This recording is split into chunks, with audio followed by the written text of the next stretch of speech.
Hi everyone and welcome back to the channel. If you're new here, welcome.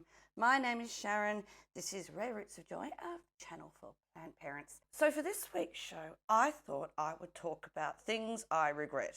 Everybody makes mistakes when it comes to plants, like everybody. And that's okay, because if you are making mistakes, that means that you are learning. Hopefully you're not making the same mistakes over and over and over again. But mistakes and regrets are definitely part of the journey of a plant parent. So if that sounds like something you're interested in, stick around.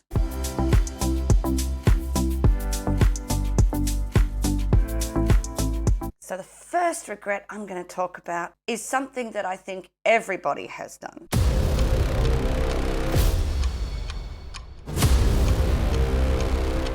So when I first started getting into houseplants on my own, and I'm talking about the time when I started really choosing the plants that I wanted in my space versus, when I was younger, they weren't really my choices to make. But there was a time period where I couldn't really have any plants whatsoever. I was traveling, I wasn't exactly stable in terms of where I was living. So for that period, I didn't really have any houseplants, because I really couldn't really keep them. But then I got back into them and I got a couple. And if I didn't learn right there and then that I was going to be a helicopter plant parent, like constantly hovering over these plants going, how is it doing? Does it need a drink today? No, I gave it a drink yesterday. Oh, but is the soil just dry? Oh, is that a bug? I really, really needed to sort of... Okay, it's happening. Everybody stay calm. What's the procedure, everyone? What's the procedure? Stay calm. But because these plants were now mine and I really wanted to do really well by them, I was constantly hovering over them. And that wasn't good for the plants, or a really smart way to go about plant parenting. So believe it or not, I actually solved this issue by getting more houseplants. So that way my attention could be diverted across a number of plants. And while I still like to get up in the morning and have a look at my plants and see how they're going, the attention is not just on one or two.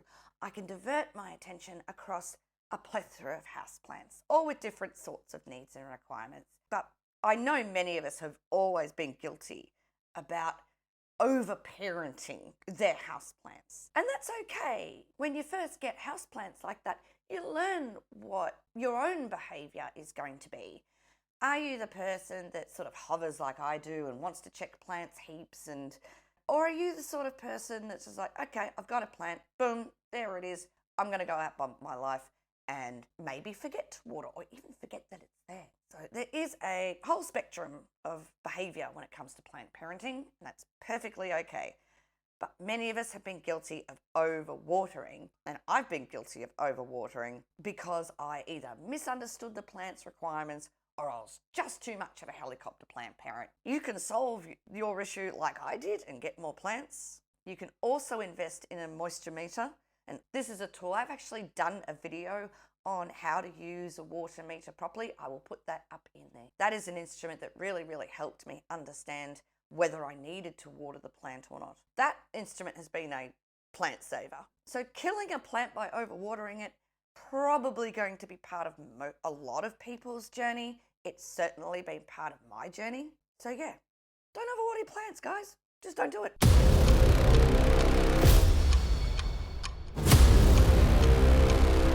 Regret number 2, not using pest prevention, rather dealing with an infestation. So once upon a time, I had a beautiful collection of Calathea plants, and to this day, they are my favourite genus of houseplants. And I guess it's not just Calathea, it's also Marantas, Stramanthe, and all types of prayer plants. To me, they've just got the most interesting foliage around. They really do. I mean, take a look at this guy. Take a look at it. It's just beautiful. But in my climate and in my conditions, these attract spider mites like there's no tomorrow. And at one point, I decided that I was going to get every type of Calathea that I could find, including some rare types like the white fusion. And it was the white fusion that really introduced me to the nightmare that spider mites could be. Somehow, spider mites got into the collection. And because they were white, the mite itself was white or very, very light in colour. I couldn't see it on the white fusion. But once it was on the white fusion, it melted within a week. And I didn't initially know why I lost that white fusion. And it was only a couple of weeks later that I realised I actually had spider mites all through the calatheas in the collection. And oh my goodness, if I didn't try every type of strategy imaginable to eradicate the spider mite problem on the calatheas, I was at it for months. And it was that bad that I even went to the effort of soaping and washing every leaf of every plant every day or two. And this went on for an incredibly long time. I burned a lot of time that I really couldn't afford to burn by washing down all of those leaves. Now, it didn't attack this plant. This plant was in a completely other room, but it did attack all of the calatheas that I sort of had grouped together as a calathea display. So I even separated the plants, kept on rinsing them and treating them and trying to treat the problem. I lost a number of those calathea that just didn't survive. And the ones that I didn't lose and was able to keep, they were reduced down to the shadow of their former selves. But even after going to all of that effort, 2 weeks later, and the spider mites would be back. For some reason, no matter what I did, and I did, oh my Lord, I did a lot, the spider mites would always come back. And it decimated those plants over 6 months. That collection of mine was essentially destroyed. So in the end, I made a decision. Broke my heart to make this decision, but I made it anyway. I kept 1 or 2 calathea where I never had a problem, and all the rest of the calathea all went into the compost because I couldn't keep burning that amount of time that I was spending trying to eradicate and deal with the spider mites that were infesting those plants. Didn't matter what I did. And through that time, I started really being diligent with my pest prevention routine. The last thing I wanted was it to go through the rest of the collection. So I really upped my game in pest prevention. I started treating all the plants as a preventative rather than after the fact, after the problem was already there. And since then, I've had very, very few problems with spider mites and other pests in my collection, which has been great. But so much time was burned. That is definitely a big regret of mine. But in some ways, I don't regret it, even though I lost that beautiful collection of plants. I now know, 1, I shouldn't really have that many calathea, and 2, really what works with spider mites and different types of mites that I might get in this collection. I now know what works and what doesn't. So at least there's that.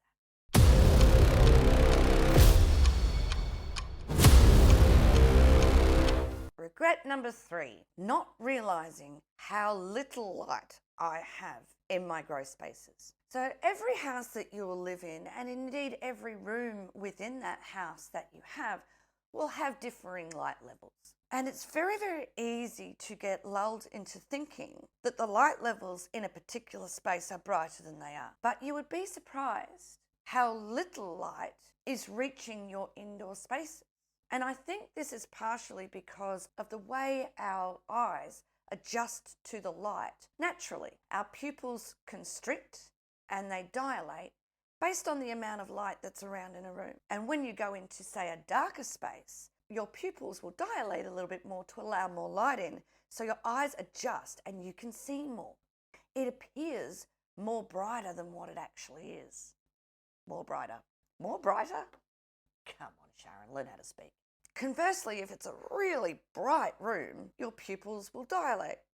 Your pupils will constrict, allowing less light in, so your eyes aren't damaged. But that can mean that you think the room is really, really bright, when it actually isn't. It might be medium light or even low light. I didn't appreciate how much my eyes could deceive me. And that led me putting some plants into some spaces where they needed more light. And I thought the light was bright enough, but it wasn't.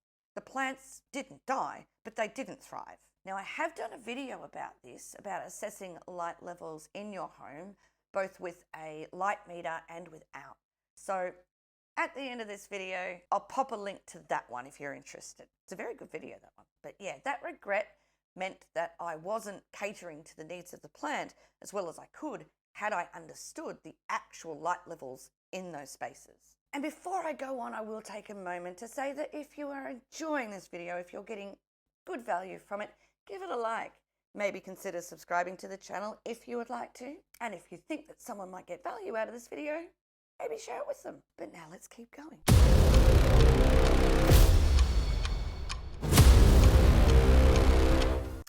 Number 4, not researching a plant species before buying it and bringing it into the collection. I still make this mistake, and I probably still will continue to make this mistake. But nothing signifies this mistake more than the time I spent trying to figure out how to care for these beautiful Phalaenopsis orchids. I'm really shocked I didn't kill my first 2 of these. They should be dead 5 times over because I didn't research them. I assumed you would treat them like regular houseplants. Turns out, no, you don't.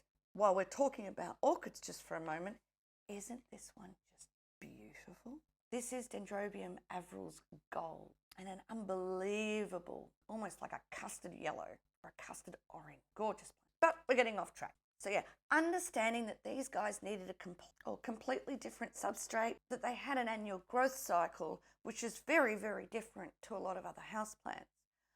I didn't do that. I didn't look it up. I didn't research. And for years, I had no idea why. All I was doing was seeing leaves, and a lot of the time the roots were dead. So at least nowadays, what I tend to do is if I buy a new plant that I'm not familiar with and I don't know exactly how to care for, I will Google the ever-living snotcakes out of it and make sure that at least I catch up and are able to care for the plant into the future. Research the type of plant that you've got, make sure you understand the care that they need, and life will be a lot better.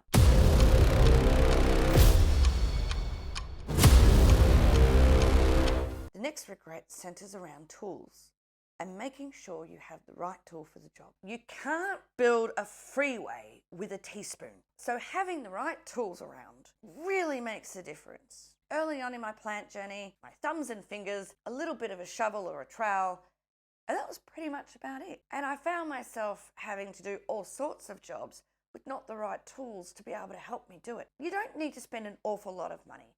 You know, you can jump on Amazon or eBay and get a lot of the tools that you might need fairly cheaply. But gee, having the right tool makes a huge difference. And I regret not going forward and getting those tools earlier in my collection. It would have saved a lot of time, a lot of pain, and a lot of broken nails. So right tool, right job.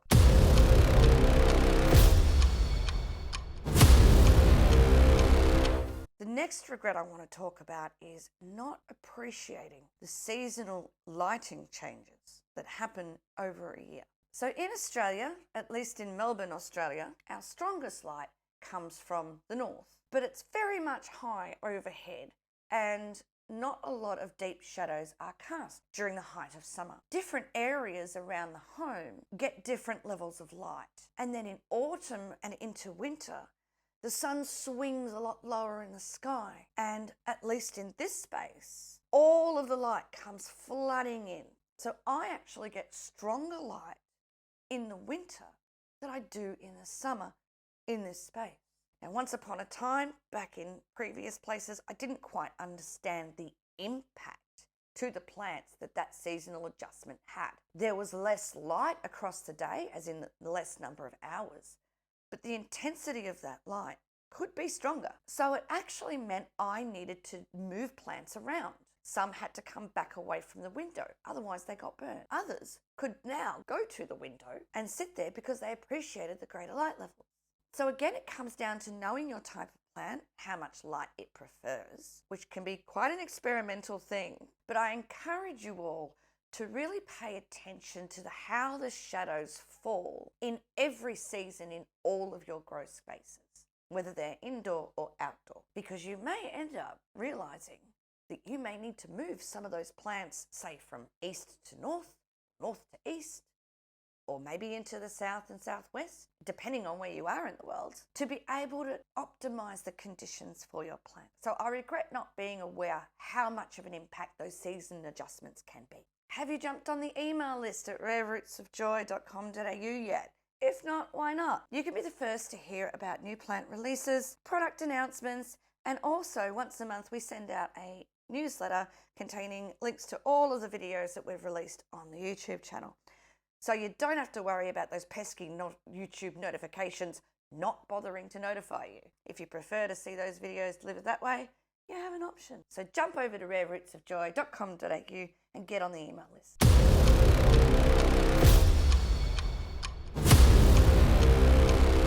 The next regret is not using transparent pots to keep an eye on the roots. Now I'm going to illustrate with my Phalaenopsis orchid here, but this really applies to all epiphytes. And for those that are not familiar with the term epiphyte, epiphyte means that the plant prefers to grow on something rather than in the ground. So say it prefers to grow on a tree or in the crevice of a tree or on rock. You'd be surprised how many of the indoor plants that we bring into our home are epiphytes. Now with epiphytes particularly, so many advantages to be had to be able to see the roots of the plant. Seeing is spotting problems. Now a lot of my collection are no longer in transparent pots, but as I was learning, that would have been a fantastic way to make sure that those root systems were top notch.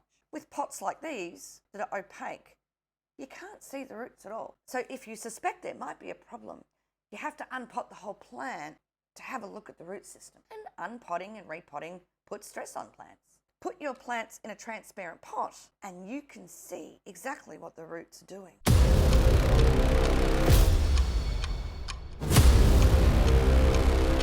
And the last regret I'm going to talk about today is probably the most expensive regret that I've ever had: shipping plants in winter. Many plants ship very well in winter. A lot of the time you're never going to have a problem. But let's just say you are wanting a rare tropical plant, like say, an Anthurium warocqueanum or the Queen Anthurium. It's coming from a tropical place and it's coming to you in your temperate Melbourne environment. That is a fussy plant. And if you can't meet its needs, then it will fall over very quickly, as I learned the hard way when I purchased one. And it came from a beautiful place. There was nothing wrong with the plant. The plant was fine. The plant appeared fine when I got it. But within a week, you could tell that it had cold damage from that shipping process. From the time it took, the 3 days it took to move that plant from Queensland to Melbourne, did a number on it. And sadly, I lost that plant and it didn't take long for it to die. I tried my hardest to save it, not can do. So with tropical plants particularly, that are sitting in tropical conditions and acclimated to tropical conditions, you would be a lot wiser to only ship them when the weather is conducive or at least warm enough to be able to ship those plants safely. So keep that in mind when you are purchasing plants, and particularly around your rarer philodendrons, your anthuriums. They are rare houseplants for a reason. They're not easy to care for, they're not easy to propagate, and they need the conditions to be bang on. And spending 3 days in a box with a warehouse into a cold Melbourne winter, nope. So don't do what I did. That was a very expensive mistake. Wait till the spring, wait till the summer, wait until those weather warms up, then ship the plant. But wait, there's one more thing.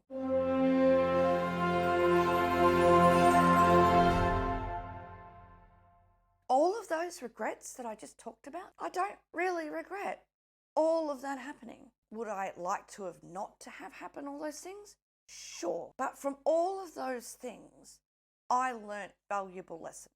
And I wouldn't have learnt them had I not gone through those situations. So really, I don't really regret a thing. I may regret how long it took me to learn a lesson. Sure. But do I regret learning the lesson itself? Absolutely not. Mistakes are going to happen, and that's fine. We need to be kind to ourselves and have compassion for ourselves and understand that we're only human. You only know what you can know.